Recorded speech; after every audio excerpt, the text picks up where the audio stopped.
pouvait constater à la fois la panique de Marilyn et celle de plus en plus précise de son beau-frère.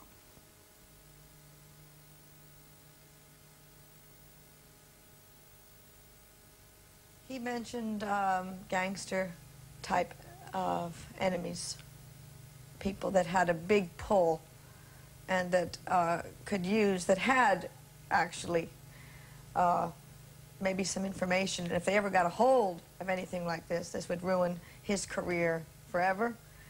Not only his, but his brother's, who was the president at the time.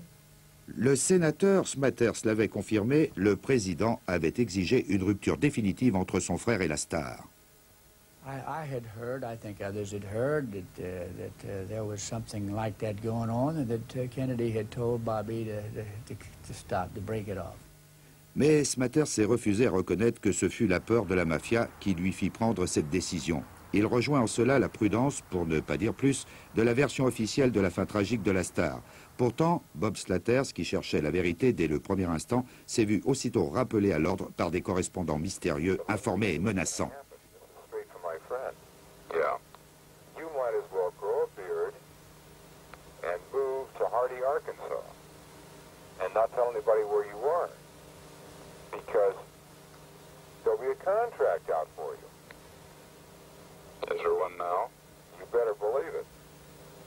Le désespoir de Marilyn, totalement seule, abandonnée pour affronter une situation qui résumait tous les échecs de sa vie, lui faisait jouer avec le feu. Elle montrait autour d'elle les agendas de ses rencontres avec les Kennedy. Elle en parlait ouvertement avec un chagrin et une amertume insurmontables. Elle se disait même prête à faire des déclarations fracassantes au chacal de la presse à sensation qui commençait à renifler quelque chose. I can't say it was a whiny voice. It was more of a frightened voice, a scared voice and very tired. She said she had not slept the entire night. And I said, "What's going on, Marilyn?" She said, "Well, I've had a phone call after phone call with some woman calling me and saying, 'You tramp, you no good, so-and-so.'" She said, "Leave Bobby alone, or you're going to be in deep trouble." Pour le docteur Grinson, chaque jour désormais menaçait d'être le dernier. La star lançait des appels au secours qui tombaient dans le vide avant de plonger dans des comas de somnifères qui faisaient se rejoindre les cauchemars de l'éveil et ceux du sommeil. Son psychiatre voulait la faire hospitaliser. Peter Lawford, qui tentait de maintenir le contact, comprit qu'elle était devenue incontrôlable lorsqu'il l'entendit vers 8 heures alors qu'elle refusait d'aller dîner avec lui. Marilyn came to her bedroom door. I was sitting in the living room. And she said, "Good night, Mrs. Murray. I think I'll turn in now." And she closed the door. Mais Peter Lawford était aussi le dernier lien qui unissait Marilyn au Kennedy. Alors depuis sa chambre close, où s'étaient assemblés tous les fantômes de sa vie, la star commença à rappeler l'intermédiaire de plus en plus souvent au fur et à mesure que la nuit gagnait. Marilyn immediately got on the phone to Peter, grasping out to inform him that she couldn't take any more and that she was going to be best for everybody that she died and that she was going to kill herself. Sometime in mid-evening, I got a phone call from Marilyn, and she was quite distressed and said, "Please, Jeannie, please come over." And I said,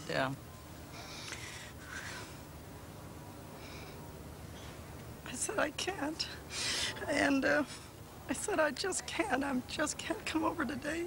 And she said, "Could you bring me some sleeping pills?" And I said, "No, I can't do it tonight, Marilyn."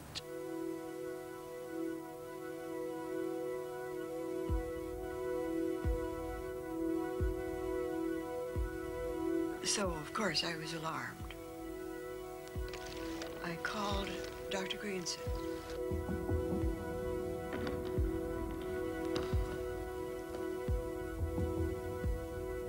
I went around to the front of the house before Dr. Greenson arrived. Turning the curtains back, I saw Marilyn lying on the bed, nude, and I was just alarmed. Le docteur Grinson est arrivé à 3h35. Il a aussitôt brisé une des fenêtres puisque la chambre était fermée de l'intérieur.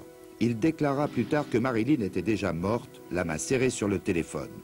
Le médecin personnel de la star et la police survinrent ensuite dans l'heure. Mais comment se fait-il, si cette version est exacte, que la nouvelle de la mort de Marilyn ait commencé à courir à Hollywood dès le début de la soirée, comme le rappelle Natalie Jacobs, épouse de son impresario, qu'un inconnu qui appelait d'une cabine téléphonique avait averti en plein milieu d'un concert vers 22h30, soit 5 heures plus tôt.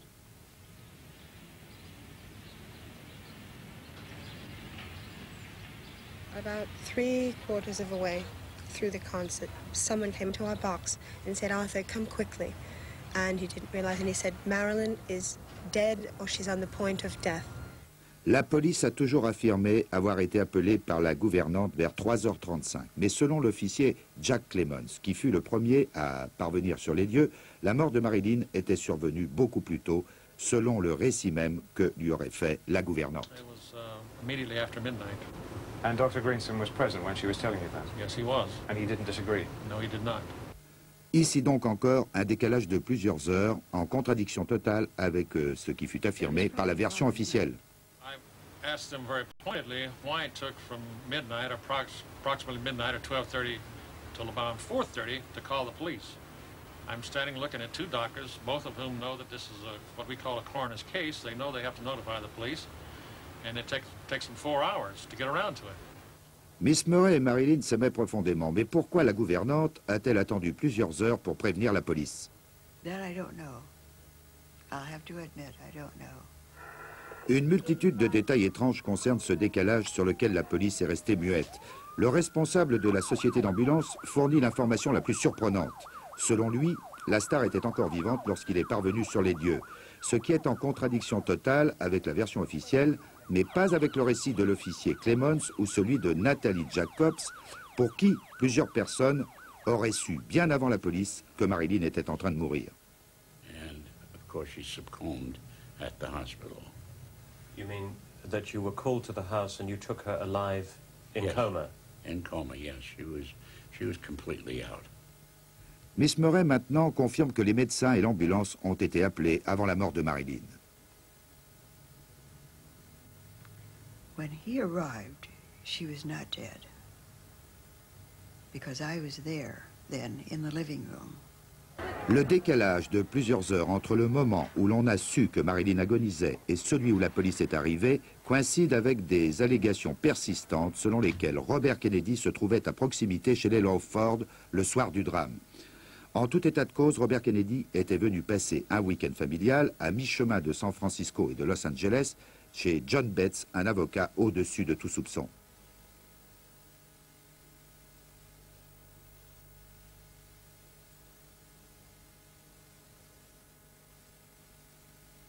That afternoon, we all hiked up to the top of the ranch and had a big touch football game, which of course is typical family sport of the Kennedys. So it was a full active day. Plusieurs témoins affirment que Robert Kennedy est arrivé en hélicoptère à Los Angeles dans le courant de l'après-midi et la gouvernante de Marilyn, qui avait longtemps refusé de confirmer la présence de Robert Kennedy à Los Angeles, ce jour-là reconnaît maintenant les faits. Well, over a period of time, I was not at all surprised that the Kennedys were a very important part of Marilyn's life. And so that I was I wasn't included in this information, but I was a witness to what was happening. And you believe that he was here that day? At Marilyn's house? Yes. Oh, sure. That afternoon? Yes. And you think that is the reason that she was so upset? Yes, and it became so sticky that the protectors of Robert Kennedy, had to step in there and protect him. Pour Peter Lawford, cette rencontre s'était également révélée désastreuse. Marilyn was, from what Peter told me, knew then that it was over. That was it, over, final. And she was very, very distraught and depressed, and perhaps even suicidal at the time. Mais qui sont les témoins qui auraient assisté au va-et-vient de Robert Kennedy? The car drove up and then people got out and they said, "Oh, there's Bobby Kennedy," and they went from the car to the house. That really is all that I saw. You're absolutely convinced it was Bobby Kennedy? Oh, I know it was Bobby Kennedy. Yeah. No question of doubt in your mind? The only time that Bobby was out of my sight was from the time he went to bed, sometime after 10 o'clock. And when I saw him in the early morning at breakfast, and he was with me all the rest of the time. Yeah, I mean, it was Bobby Kennedy, you know. Well, he wasn't there.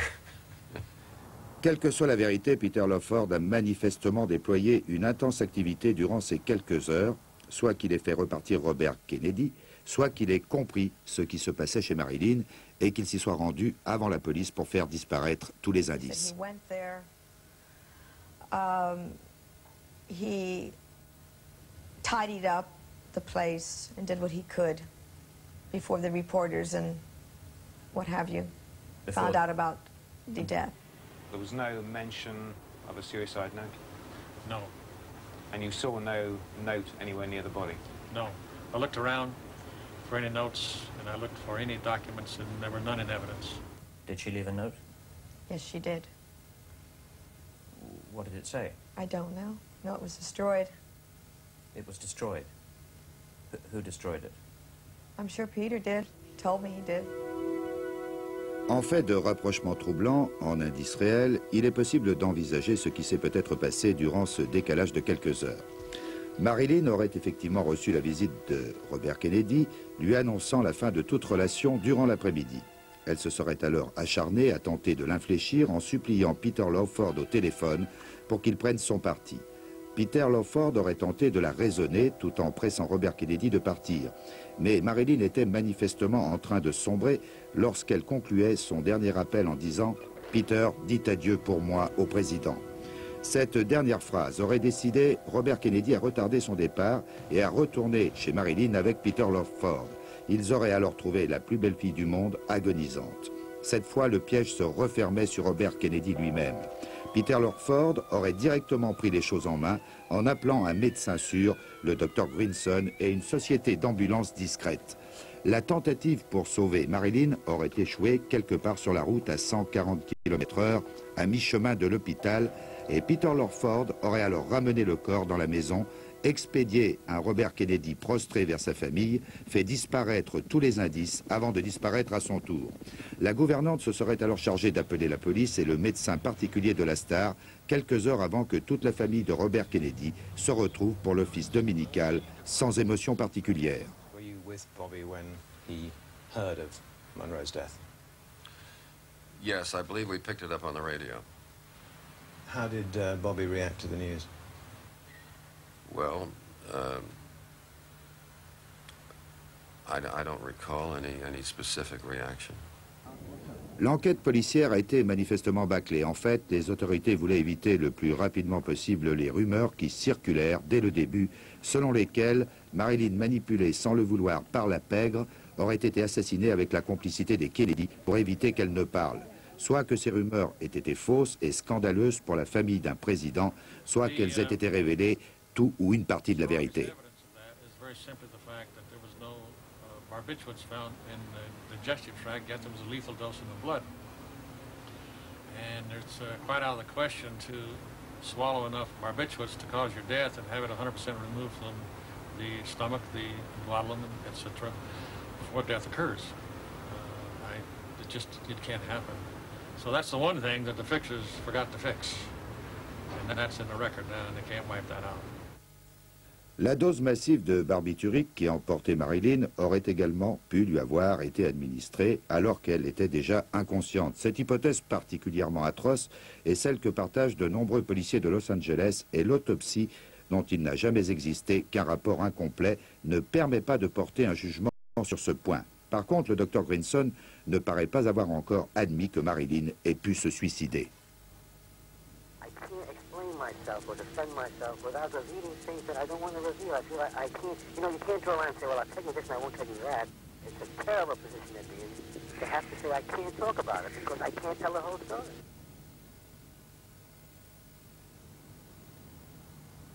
Listen. Yeah. Talk to Bobby Kennedy. One of the reasons advanced for the highly secret nature of this investigation was that there could be some type of national security problem in connection with the association between a national figure and a highly publicized entertainer. Selon Tom Radin, le caractère confidentiel et la rapidité de l'enquête ont beaucoup nui à sa crédibilité. It was treated as an intelligence division operation, and logically it could be so treated because there was the involvement of the Attorney General of the United States. They treated it as a 100% intelligence operation, and those operations are highly secret. I began to wonder if they didn't have a file over there on Marilyn's death and all about it, so I sent over to the police department for it, and they told me that there wasn't any file. So I thought that maybe Chief Parker had taken the file to his home, but I never followed that up because I didn't want to bother Mrs. Parker. But that was my assumption, that there was a file, but it was taken out of the police department. But as mayor, you had the right to require the police department to give you any file they had, didn't you? Well, they sent me any file I asked for, always. Un dossier particulier relevant des services secrets et concernant Marilyn, sa vie et sa mort, a bel et bien existé. Et le maire de Los Angeles a été trompé, comme il le redoutait. À la suite d'indiscrétions, une partie de ce dossier a été révélée au public. Il ne contenait rien qu'on ne sache déjà. Pour Tom Radin, l'acharnement mis à garder l'enquête secrète cache autre chose que ces révélations attendues. If there was a national security implication, certainly put it under wraps. If there was none, I would see no reason for keeping it under wraps. And frankly, what do you think the national security consideration was? I don't see any. Robert Kennedy s'est toujours refusé à évoquer publiquement la relation de Marilyn avec son frère et lui-même. If I'm elected President of the United States, I'm going to come back to cities and communities such as this.